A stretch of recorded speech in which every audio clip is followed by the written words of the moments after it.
Bonjour à tous, nous sommes très heureux de vous accueillir à Porquerolles pour ce congrès de l'AFA.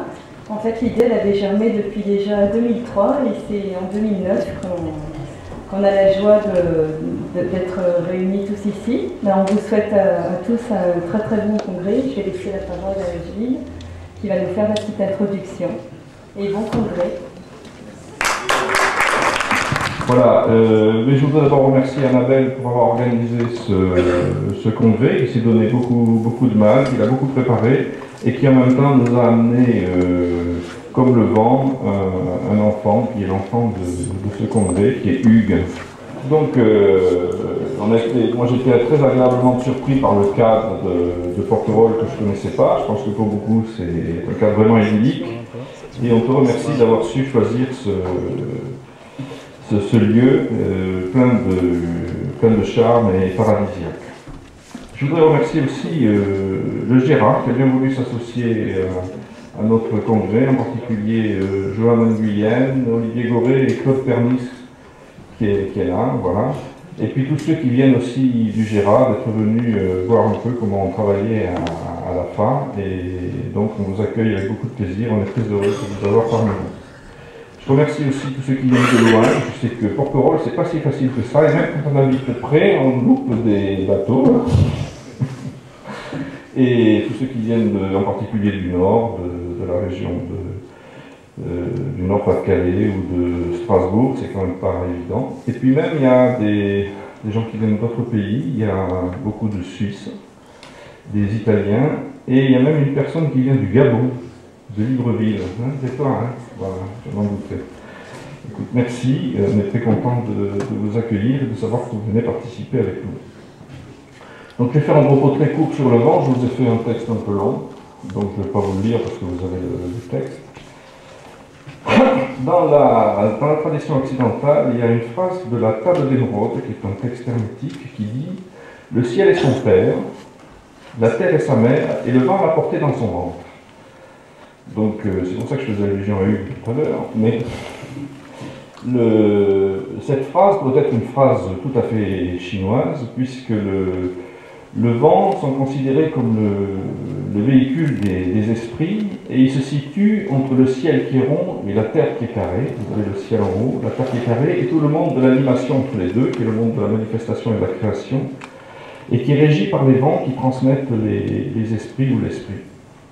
Et c'est pour ça que entre le ciel et la terre qui est rond et le ciel qui est rond et la terre qui est carrée, vous avez le monde intermédiaire qui est régi par le nombre 8, puisque lorsque vous voulez construire par exemple une coupole sur un carré, vous êtes obligé de passer par l'octogone. C'est pour ça que les baptistères sont orthogonaux, parce qu'il faut naître à une vie nouvelle.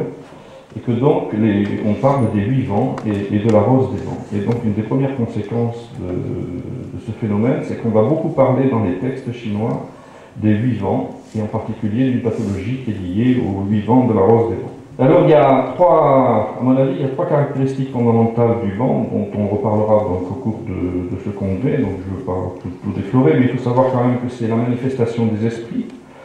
Gilles Berger en reparlera, mais il y a une relation entre le phénix qui se prononce fin, comme le vent, qui n'a pas le même caractère, mais c'est le vent, et on dit que c'est lui qui manifeste les esprits. Et aussi, comme le véhicule des esprits est chargé de l'orientation, et c'est lui qui oriente donc toute la vie et qui oriente ou désoriente quand il est fou, hein, puisqu'il va dans tous les sens, mais qui donne une orientation, et c'est pour ça que l'Orient c'est l'Est, et c'est pour ça que le vent est attribué à l'Est et au foie. Donc on retrouvera ça plus loin. La deuxième caractéristique, c'est le fait qu'ils sont 8. Donc ils sont en rapport avec les 8 vents, et vous savez que dans les textes qui donnent, je vous les ai donnés ici, chaque vent de la rose des vents a un nom. Et alors on s'aperçoit que, par exemple, à l'est, c'est le vent de l'espérance de la lumière, hein. Il y a l'espérance de la lumière. Au sud-est, hein, ça commence toujours à l'est, et puis au sud-est, vous avez la lumière qui arrive, au sud, c'est la pleine lumière, etc. Et alors quand il décline, à l'ouest, c'est la clôture, la fermeture. Il y a quelque chose qui se ferme, et puis il y a une notion d'arrêt, de refroidissement. Et on se rend compte que les noms qui sont donnés aux orients du vent sont par rapport avec le feu, hein, sont par rapport avec la chaleur et la lumière. qui sont les deux aspects du feu, ce qui explique que le vent est bien porteur effectivement des esprits ou des chaînes, qui est qui est assimilé au feu par rapport au tsim qui est lié à l'essence et à l'eau. Et le shed, ce sont donc des esprits qui sont liés au feu et qui sont donc relatés avec ces orientations du vent.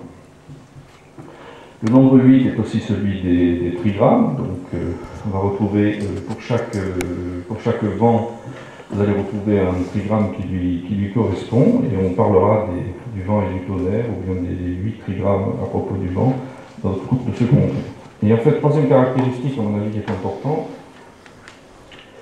c'est qu'il est chargé des changements et des transformations, et que cette notion de transformation, la retrouve aussi dans les notions de chaîne d'esprit. Donc on retrouve encore une relation importante entre ces notions de transformation, et qu'au fond, ce qui transforme l'homme, c'est sa capacité à recevoir les esprits et à laisser à l'esprit agir en lui.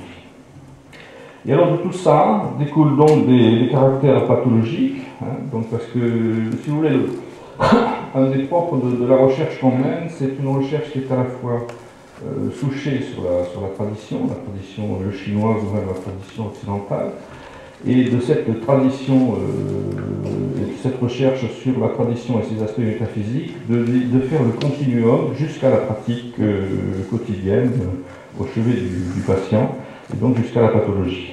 Et donc, de ce fait découle la pathologie qui sont liées au vent, donc le lien avec le foie, l'Est et l'Orient, puisque l'énergie du foie est liée au vent.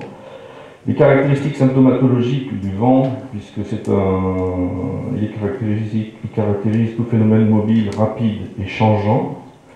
Et enfin, les vecteurs essentiels, donc des transformations et des altérations, puisque ce sont ceux qui portent, c'est le vent qui porte les souffles pervers. Et ces altérations peuvent être aussi bien sur le plan physique, soit avec les 8 roses des vents, vous avez pour chaque vent une pathologie qui est décrite particulière, on voit donc au texte que je vous ai donné, ou bien les porteurs d'énergie froid, vent, chaleur, etc., et même les pathologies psychiques, puisque on parle de vent de folie, etc. Et dans la symptomatologie, dans les symptômes qu'on va retrouver dans les vents, vous allez retrouver donc les hémiplégies, en particulier avec les chongfong, puisque Nicole nous en parlera demain, les convulsions, les comas, les épilepsies, donc on va parler aussi des toxémies gravidiques, les spasmes, les vertiges, l'hydropésie, etc., avec le vent du Rhin, et les douleurs erratiques, et tous ces phénomènes de type vent. Donc si vous voulez, au début, moi je m'étais demandé ce qu'on pouvait bien raconter sur le vent, et finalement, en creusant, on s'aperçoit que le vent a une importance énorme dans la pathologie quotidienne, et que donc on va retrouver des tas de phénomènes liés au vent et de pathologies liées au vent. Voilà, donc je vous renvoie à ce que j'ai écrit, je n'étais pas là pour développer quelque chose, mais c'était faire cette relation d'une part du vent avec les esprits, avec les 8 orientations, et avec toutes ces manifestations liées au changement et aux transformations qui vont donc provoquer des maladies à l'intérieur de l'homme. Donc, je voulais vous rajouter que donc, je vous souhaite un bon congrès, comme je vous l'ai dit, mais je souhaite aussi à ce congrès qu'il ait un bon vent. Je vous remercie.